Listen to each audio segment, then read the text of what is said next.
નમસ્કાર દોસ્તો, જય હિન્દ. દોસ્તો, તમને ખ્યાલ છે કે તાજેતરમાં ગુજરાતના વન વિભાગ દ્વારા વનપાલ એટલે કે ફોરેસ્ટરની ભરતીના નવા રિક્રુટમેન્ટ રૂલ્સ જાહેર થયા. આની અંદર લગભગ 200 કરતાં પણ વધારે પોસ્ટ, જે સુપર ક્લાસ 3ની પોસ્ટ કહી શકાય, એના ઉપર ભરતી આવી રહી છે. વનપાલ ગ્રેજ્યુએશન ઉપર લોકો બની શકશે. પણ ગુજરાતની આ બધી કોમ્પિટિટિવ પરીક્ષાનું એક એક ટ્રેન્ડ એ સેટ થઈ ચૂક્યું છે કે સમય પહેલા આ બધી વસ્તુની તૈયારી જો શરૂ કરી દો તો ચોક્કસથી તમને રિઝલ્ટ એ મળવાના ચાન્સીસ વધી જાય. તમને બીજા બધા નોટિફિકેશન આવ્યા બાદ જે તૈયારી કરે છે એની જગ્યાએ તમારી પાસે એક વિઝન ક્લિયર છે, અને જો તમે તૈયારી દરરોજના 2 થી 4 કલાક તમારી પાસે હોય અને તમે કરો તો ચોક્કસથી આ પરીક્ષા છે એ તમારી પાસ થઈ શકશે. અને આ વખતે પરીક્ષાનું લેવલ પણ વધારે હશે, કારણ કે આ પરીક્ષા ગૌણ સેવા લેવાની છે અને ગૌણ સેવાના છેલ્લા ઘણા પેપરો છે એ અઘરા નીકળ્યા છે. આપણને એ ખબર છે કે હવે પરીક્ષાની પદ્ધતિ શું હશે, જેની અંદર જનરલ મેથેમેટિક્સ હશે, જનરલ અવેરનેસ હશે, ગુજરાતી હશે અને પર્યાવરણ હશે. આ સબ્જેક્ટ છે અને ક્યાં કેટલું વેઇટેજ છે એ પણ પૂછાશે. પણ આજના આ સેશનની અંદર દોસ્તો, આ વનરક્ષક માટે પણ કામ આવશે અને વનપાલ છે એના માટે પણ કામ આવશે. વનપાલની ભરતી વધીને 2 મહિનાની અંદર તમને જોવા મળશે, અને એટલે જ અમે જગાડવા આવી રહ્યા છે ગુજરાતના એ તમામ ઉમેદવારો માટે કે જાગો યુવાનો જાગો, કારણ કે વનપાલ બનવાનો મોકો તમને આવી રહ્યો છે. અને સમય પહેલા તૈયારી કરજો, જેથી તમારા સિલેક્શન 110% થાય. અને એટલે જ આ વનપાલની ભરતી ઉપરના સિલેબસ શું હશે એનો ડિટેલ ટુ ડિટેલ ટોપિક છે એ તમને આજના આ સેશનની અંદર એ મળી જશે. એટલે સેશન છે એ શરૂથી લઈને એન્ડ સુધી જોજો. સૌથી પહેલા સામાન્ય જ્ઞાન જનરલ અવેરનેસ છે, એમાં કયા પ્રકારના ટોપિક હશે, આ જે ટોપિક તમારે તૈયાર કરવાના, અને આની બહાર તમારો સિલેબસ નહીં જ હોય. બરાબર. જો વાત કરીએ આપણે ઇતિહાસ, તો ઇતિહાસની અંદર ગુજરાતના રાજવંશો એટલે ગુજરાતના ઇતિહાસ આવી જાય. ગુજરાતની અંદર જે સલ્તનત સમય આવી જાય, ભીમદેવના સમય આવી જાય, સિદ્ધરાજ જયસિંહ આવી જાય, વાઘેલા વંશ આવી જાય, ચાવડા વંશ આવી જાય. ગુજરાતના રાજવંશો એ જોઈ લેવા પડે. એવી જ રીતે 1857નો અને ગુજરાતના રાજવંશોની અંદર બધી જ વસ્તુ, વહીવટી તંત્ર આવી ગયું, અર્થતંત્ર આવી ગયું, સમાજ આવી ગયું, ધર્મ આવી ગયું, કળા આવી ગઈ, સ્થાપત્ય આવી ગયું, આ બધી વસ્તુ. એટલે ઇન શોર્ટમાં હું તમને કહું, અહીંયા ગુજરાતનો સાહિત્ય એટલે કે એના શિલ્પ સ્થાપત્યો જે પણ એ સમયમાં થયા હોય એ 1857નો સ્વાતંત્ર્ય સંગ્રામ અને ગુજરાત, આ ટોપિક છે તમારો. 1857ની અંદર ગુજરાતનું જે સ્વાતંત્ર્ય સંગ્રામ થયો એમાં ગુજરાતની ભૂમિકા શું રહી અને કઈ પ્રકારની રહી, તો એ વસ્તુ તમને પૂછી શકાય. 19મી સદીના ધાર્મિક અને સામાજિક સુધારાઓ, જે સુધારાઓ થયા, સુધારા ચળવળો થઈ, બરાબર, જેમાં રાજા રામમોહન રાય આવે, બ્રહ્મો સમાજ આવે, દયાનંદ સરસ્વતીજી આવે, બધા આવી જાય. તો એ વસ્તુના ટોપિકો છે, એના આંદોલનો છે, એ અહીંયા તમારે કરવાના રહેશે. સ્વતંત્રતાની ચળવળમાં ગુજરાતના સેનાનીઓ કયા કયા હતા, ગુજરાતની અંદરના સેનાનીઓ સ્વતંત્રતા ચળવળના એ કોણ હતું, કયા હતા, તો એનો ફાળો શું હતો, એ ટોપિક જે છે એ તમારે અહીંયા કરવાનો રહેશે. ઓકે. મહાત્મા ગાંધીજી વિશે તમારે જાણવાનું રહેશે, અને સરદાર વલ્લભભાઈ પટેલની દેશની આઝાદીની અંદર શું ભૂમિકા રહી, શું ભૂમિકા એ સમયે થઈ. મહાગુજરાત આંદોલનો જાણવાનું રહેશે. સૌરાષ્ટ્ર, કચ્છ અને દેશી રજવાડાઓ છે એના સુધારાવાદી પગલાઓ શું હતા, કઈ રીતે એને શું કામ કર્યું, આવું વસ્તુ જે છે તમારા ઇતિહાસમાં છે. એટલે આખો ઇતિહાસ નથી. જો અહીંયા જીપીએસસી છે, અહીંયા જીપીએસસી અને આના સિલેબસમાં ઘણો બધો ચેન્જીસ છે. ઓકે. તો આવી રીતે છે એ તમને પૂછાશે. હજી જો વાત કરીએ સાંસ્કૃતિક વારસા ઉપર, તો સાંસ્કૃતિક વારસાની અંદર મેઇન ફોકસ તમારે ગુજરાત ઉપર રાખવું પડે. સાહિત્યો છે, શિલ્પ સ્થાપત્ય છે, અને એના ઉપર તમને પૂછી શકાય. લોક સંસ્કૃતિ છે, પરંપરા છે, અહીંયા તમારું સૌથી વધારે ફોકસ છે એ ગુજરાત, એટલે કે ગુજરાત લેવલનું હોવું જોઈએ. રેડી. કલા છે, કસબ છે, એટલે કે જે અત્યારના ગુજરાતનો ટ્રેન્ડ પ્રમાણે એ કળા કસબ એનું આદાન પ્રદાન. આદિવાસી જનજીવન, આને ખાસ જાણવાનું રહે, આ આઈએમપી ટોપિક કહી શકાય. આદિવાસી સંસ્કૃતિ છે એ જાણવાની થાય, ગુજરાતના જે તીર્થ સ્થળો, પ્રવાસન સ્થળો છે, જેમ કે મોઢેરા છે, સૂર્ય મંદિર છે, શામળાજી છે, તુલસી શ્યામ છે, એવા ગુજરાતના અલગ અલગ તીર્થ સ્થળો, પ્રવાસન સ્થળો છે, કોણે બનાવ્યા, શું થયું, ક્યાં આવ્યા, કયા તાલુકામાં આવ્યા, આવું બધું વસ્તુ છે પૂછી શકાય. ગુજરાતના વર્લ્ડ હેરિટેજ સાઇટ્સ છે એ પૂછાશે, અને જે તાજેતરમાં આપવામાં આવેલા હોય એવા GI ટેગ્સ એટલે કે જીઓગ્રાફિકલ ઇન્ડિકેટર્સ એ તમને અહીંયા પૂછાશે. ક્લિયર? આ સામાન્ય જ્ઞાનના ટોપિક્સ છે, બરાબર. એવી જ રીતે ભારતનું બંધારણ અને રાજ્ય વ્યવસ્થા એટલે બંધારણના ટોપિક જોઈ લ્યો તો બંધારણની અંદર આમુખ બંધારણ કેમ બન્યું, આમુખ શું છે, મૂળભૂત અધિકારો શું છે, મૂળભૂત ફરજો શું છે, રાજ્ય નીતિના માર્ગદર્શક સિદ્ધાંતો પૂછાય, સંસદ પૂછાય, લોકસભા રાજ્યસભા પૂછાય, રાષ્ટ્રપતિ છે અને રાજ્યપાલની સત્તાઓ પૂછાય, રાષ્ટ્રપતિ રાજ્યપાલ કઈ રીતે બને, ભારતનું ન્યાયતંત્ર પૂછાય જેમાં SC અને ST માટેની જોગવાઈઓ પૂછાય, નીતિ આયોગ પૂછાય, આયોજન પંચ પૂછાય, બંધારણીય સંસ્થાઓ છે જો એમાં સ્પેસિફિકેશન છે કે ચૂંટણી પંચ છે, UPSC છે, GPSC છે, કેગ છે, CVC છે, લોકપાલ લોકાયુક્ત છે, RTI પૂછાય, અને જે બજેટનો તો એનો ટોપિક પણ તમને અહીંયા આવી શકે. તો આ વસ્તુ તમારો બંધારણનો સિલેબસ. ક્લિયર? હવે ભૂગોળ પણ આવશે, અને ભૂગોળની અંદર શું આવશે જોવો ભાઈ, ભૌતિક ભૂગોળનો આખો ટોપિક છે. ભૌતિક ભૂગોળ, તો ભૌતિક ભૂગોળમાં આખું ભૂગોળ નહીં પૂછાય. ભૌતિક ભૂગોળની અંદર યુનિવર્સ આવે, બ્રહ્માંડ આવે, પૃથ્વીની ગતિ આવે, એવું નહીં. અહીંયા શું આવશે, વાતાવરણની રચના પૂછાશે, વાતાવરણ કઈ રીતે બને એ પૂછાશે. એટલે કે ટ્રોપોસ્ફિયર એટલે કે જે ક્ષોભ આવરણ, સમતાપ આવરણ, મધ્ય આવરણ અને એક્ઝોસ્ફિયર બાહ્ય આવરણ, આ ટોપિક પૂછાશે. આની અંદર આબોહવા કઈ રીતે બને, ચક્રવાત કઈ રીતે આવે, ભૂકંપ કઈ રીતે આવે, બરાબર. પછી એવી રીતે જલીય આપત્તિ, સુનામી કઈ રીતે આવી શકે, એ જલીય આપત્તિ કઈ રીતે આવે, વાદળો કઈ રીતે બને, આ બધા જે છે ટોપિક પૂછાય. આમાં ગુજરાતની ભૂગોળ પણ આવે. ગુજરાતની ભૂગોળની અંદર આખી તમારે ગુજરાતની ભૂગોળ સમજવાની, આખી જે છે એ ગુજરાતની ભૂગોળ છે એ તમારે ગુજરાત જે છે એ ગુજરાતની ભૂગોળ આ વસ્તુ છે એ તમારે કરવાની, જેમાં ગુજરાતના ભૂમિ સ્વરૂપો, જંગલો, જમીનો, તળાવો, પર્વતો, આ બધી વસ્તુ તમારે જોવાની. ગુજરાતની વસ્તીના ડેટા જોવા પડશે પણ 2011 પ્રમાણે, કારણ કે નવા ડેટા કોઈ આવ્યા નથી. ગુજરાતની કૃષિ ઉદ્યોગો છે જોવાના થશે, ખનીજ જોવાનું થશે, ગુજરાતના પરિવહન જે રોડ તાજેતરમાં બન્યા હોય અને જે વખણાતા હોય એ, બંદરો છે બન્યા હોય એ. હવે એક વસ્તુ ખાસ, પ્રિમિટિવ વલ્નરેબલ ટ્રાઇબલ ગ્રુપ્સ, આદિજાતિ જૂથ જે 5 છે, એ આદિજાતિ જૂથ છે એના વિશે તમને અહીંયા જાણવાનું કઈ છે, એના વિશે એ પૂછશે. કયા જિલ્લામાં આદિવાસી જૂથો છે, ગુજરાતમાં કેટલા આદિવાસી જૂથો છે, એના વિશે તમને અહીંયા જાણવાનું કઈ છે, એ ટોપિક તમારો છે.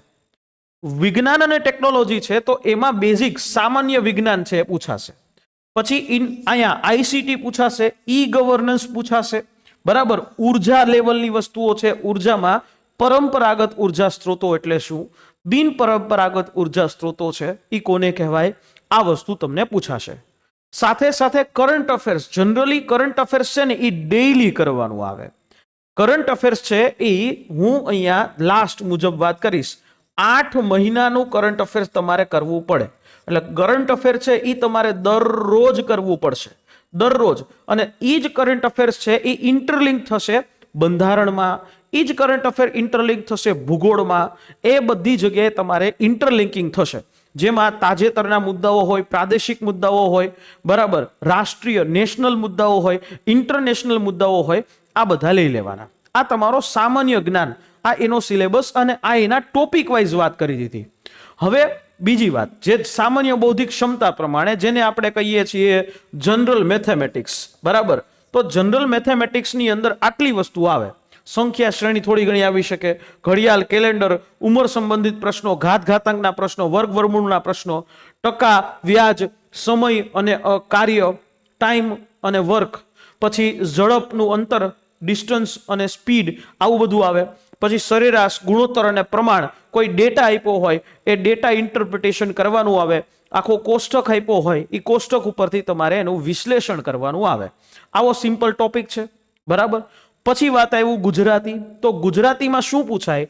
રૂઢિપ્રયોગો આવશે, કહેવતો આવશે, સમાસ આવશે, અલંકાર આવશે. ઓકે, સમાસ, અલંકાર, સમાનાર્થી આવશે, વિરુદ્ધાર્થી આવશે, શબ્દ સમૂહ આવશે, સંધિ છોડો, સંધિ જોડો આવશે, જોડણીના નિયમો આવશે, ભાષા શુદ્ધિ, લેખન શુદ્ધિ ને ભાષા શુદ્ધિ. એક પેરેગ્રાફ આપ્યો હોય અને એ પેરેગ્રાફમાંથી 5 પ્રશ્નો, ગદ્ય સમીક્ષા આવે, અર્થગ્રહણ આવે, એમાંથી તમારે 5 પ્રશ્નોના જવાબ આપવાના થશે.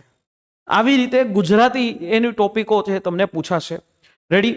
જો વાત કર્યું હવે સૌથી મોટો પોર્શન કે 100 માર્કનો આખો પોર્શન આવશે, જેમાં આ 100 માર્ક, એક પ્રશ્ન છે એ અહીંયા ટોટલ 100 માર્ક અને 50 પ્રશ્નો છે એ આવશે. સૌથી મોટો પ્રશ્ન છે એ આનો જ આવશે. 50 પ્રશ્નો. કેટલા? 1-2 પ્રશ્નો નહીં, 50 પ્રશ્નો હશે. એક પ્રશ્નનો 2 માર્ક થશે. અને ઈ પર્યાવરણમાં કયા ટોપિક્સ છે એ તમારા સિલેબસમાં છે. તમારા જે સિલેબસ એના અકોર્ડિંગ અત્યારથી તમે તૈયારી કરવા માંડજો, જેથી તમને રિઝલ્ટ મળશે. ઓકે, તો પર્યાવરણ છે એ પર્યાવરણમાં ઘટકોનું મહત્વ છે. પર્યાવરણ એટલે શું? પર્યાવરણનું મહત્વ, વૃક્ષો છે, જંગલો છે, એનો ફાળો, માનવીય પ્રવૃત્તિઓ, વૃક્ષોની, આવા પર્યાવરણ ઉપર અત્યારે હાલ માનવીય પ્રવૃત્તિઓની અસર શું થઈ? તો કે પર્યાવરણનું દોહન થતું ગયું. દિવસે ને દિવસે પર્યાવરણ છે એનો નાશ એ થતો ગયો, તો એ આવી જાય. કાર્બન ચક્ર, ઓક્સિજન ચક્ર, નાઇટ્રોજન ચક્ર આ પૂછાય છે. પછી પ્રદૂષણ ઉપર, તો કે પ્રદૂષણ કેટલા પ્રકારના હોય? હવા, પાણી, અવાજ પ્રદૂષણ, ગ્લોબલ વોર્મિંગ શું છે, ગ્રીન હાઉસ ગેસ શું કહેવાય, એસિડ વર્ષા કઈ રીતે આવે, સસ્ટેનેબલ ડેવલપમેન્ટ ગોલ્સ. આ સસ્ટેનેબલ ડેવલપમેન્ટ ગોલ્સ છે એ શું કહેવામાં આવે, એ શું છે, બાયો વેસ્ટ શું છે, ઈ વેસ્ટ શું છે, બરાબર. આ સોલિડ વેસ્ટ મેનેજમેન્ટ છે એ કઈ રીતે થાય, આ સમજવું પડશે. આની સાથે સાથે જંગલોને સમજવા પડશે, વન્યજીવોને સમજવા પડશે. જંગલો શા માટે છે, એની ઉપયોગિતા શું છે, એની અસરો શું છે, જંગલોના પ્રકારો સમજવાના થશે, જંગલોની વનસ્પતિઓ સમજવાની થશે, ગૌણ વન્ય પેદાશો શું છે, અને એક ગૌણ વન્ય પેદાશોની સાથે સાથે જે ઔષધીય વનસ્પતિઓ આવે છે એ ઔષધીય વનસ્પતિઓ તમારે દોસ્તો સમજવી પડશે. બરાબર. એવી જ રીતે જે દુર્લભ એવા વન્યજીવો છે, બરાબર, IUCN આવે છે, international union of conservation of nature, એના જે રેડ ડેટા બુક આવે છે એ બુકની અંદર જે સંકટગ્રસ્ત પ્રજાતિઓ છે એને સમજવી પડશે. એ કઈ હોય છે, કેવી રીતે એમાં નામ આવે છે, લુપ્ત પ્રજાતિ અત્યારે હાલ કઈ છે એ સમજવાની થશે. પછી જે પ્રવાસી યાયાવર પંખીઓ, જે શિયાળો આવે એટલે પ્રવાસી એવા પંખીઓ એ ભારતની અંદર, ગુજરાતમાં ઘણી બધી જગ્યાએ આવે, તો એ પંખીઓ વિશે સમજવું પડશે. વેટલેન્ડ શું કહેવાય, મેંગ્રુવ્સ શું કહેવાય એ સમજવું પડશે. રામસર સાઇટ કોને કહેવામાં આવે એ સમજવું પડશે. બરાબર. સાથે સાથે પર્યાવરણના ક્ષેત્રમાં કામ કરનારી સંસ્થાઓ, શરૂઆત થશે તમારો વન વિભાગથી. મહત્વની સંસ્થાઓ શું છે, કેવી રીતે છે, કઈ રીતે છે, તો નેશનલ ગ્રીન ટ્રિબ્યુનલ આપણે કહીએ NGT, તો NGT શું છે, કેવી રીતે એ NGT કામ કરે, ગુજરાતની અંદર પર્યાવરણને લગતી સંસ્થાઓ કઈ છે, કેવી સંસ્થાઓ છે, આંતરરાષ્ટ્રીય લેવલ ઉપર, ઇન્ટરનેશનલ લેવલ ઉપર પર્યાવરણની જે સંસ્થાઓ છે એ કઈ છે એ સમજવાનું થશે. અને પર્યાવરણને રિલેટેડ જે કરંટ અફેર્સમાં જે બનાવો બન્યા હોય એ વસ્તુ તમારે અહીંયા કરવાની થશે. તો પર્યાવરણને રિલેટેડ આખું કરંટ અફેર્સ છે, સાંપ્રત પ્રવાહો, વર્તમાન ઘટનાઓ, એ તમારે અહીંયા સમજવાની થશે. આ તમારો વનપાલનો સિલેબસ છે દોસ્તો. આવો મોકો વારંવાર નથી મળતો. આ મોકો જો તમારે લેવો હોય તો ચોક્કસથી અત્યારથી જ તમારી તૈયારી પ્લાનિંગની સાથે દરરોજ જે છે એ 2 કલાક તમે કરી શકો. તમે નોકરી કરતા તમે આ પરીક્ષા પાસ કરી શકો, પણ એના માટે તમને જોશે કોઈ એક્સપર્ટ વ્યક્તિનું ગાઈડન્સ, કે જેની પાસે આ આખી મેથડ છે, એની પાસે અનુભવ છે. અને લક્ષ્યમ એકેડેમીની અંદર મારાથી વધારે અનુભવ હું એમ નથી માનતો કે કોઈને હશે. 12 વર્ષથી પણ વધારેનો અનુભવ, અને સાથે સાથે હજારો વિદ્યાર્થીઓ જે મારી ગયા ભરતી એટલે કે વનરક્ષકની ભરતીઓમાં પણ એ મેં કામ કરેલું છે અને એમાં વિદ્યાર્થીઓ પાસ થયા છે. આ બધા અનુભવને લઈ અને આખી વનપાલની બેચ જે આપણે લઈને આવ્યા છીએ. આમાં લાઈવ આ આખો માસ્ટર કોર્સ છે. આ માસ્ટર કોર્સની અંદર આખો વનપાલનો કન્ટેન્ટ છે એ તમને મળશે. લાઈવ નો જોઈ શક્યા હોય તો રેકોર્ડેડ પણ જોઈ શકશો, અને બધા લેક્ચર ફ્રેશ છે, નવી પરીક્ષા પદ્ધતિના આધાર ઉપર છે. તો આ આખા લેક્ચર્સ છે એ તમને કેટલા રૂપિયા મળે છે? તો કે આ વસ્તુ 22 તારીખ સુધી 1999 માં એટલે કે આમાંય હજી ડિસ્કાઉન્ટ થશે. જો તમે કૂપન કોડ માંગશો હેલ્પલાઇન નંબર ઉપર, તો આ કૂપન કોડ માંગી અને આ 1999 છે ને એમાં હજી તમને 100 રૂપિયાનું ડિસ્કાઉન્ટ કરી જશે, અને 1899 ની અંદર તમને આખું મળશે. બરાબર. આના માટે શું કરવાનું? આપણી જે હેલ્પલાઇન નંબર છે એના ઉપર કોલ કરી અને માહિતી લઈ શકો છો.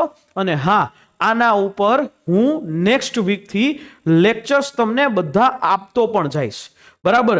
એની અંદર તમે અત્યારથી જે વસ્તુ સમજશો તો ફરક પડશે. તમે સાંભળેલું હશે, સાથે સાથે ટેસ્ટ સિરીઝો પણ તમને અહીંયા મળી જશે, તમને PDF પણ મળી જશે. એટલે બધું જ કમ્પ્લીટ સોલ્યુશન વનપાલ બનવાનું એ માત્ર ને માત્ર ગુજરાતની અંદર સૌથી અફોર્ડેબલ એપ લક્ષ્યમ એકેડેમી છે એ તમને ઉપલબ્ધ કરાવી રહી છે. આના ઉપર આ ભરતી રિલેટેડ કોઈ પણ ક્વેશ્ચન હોય તો પણ કોલ કરી શકો છો. હેલ્પલાઇન નંબર આ છે, આના ઉપર. ક્લિયર? આ 2 હેલ્પલાઇન નંબરો છે, એમાંથી કોલ કરી અને સમગ્ર માહિતી લઈ શકો છો. આશા રાખીએ આ માહિતી સમજાઈ હશે. જો માહિતી ગમી હોય તો અમારા આ વિડીયોને તમારા તૈયારી કરવા વાળા મિત્રો સુધી શેર કરશો, અને ફરી પાછા મળીશું નેક્સ્ટ અવાજ કોઈ સેશનની સાથે. ત્યાં સુધી જય હિન્દ, જય ભારત.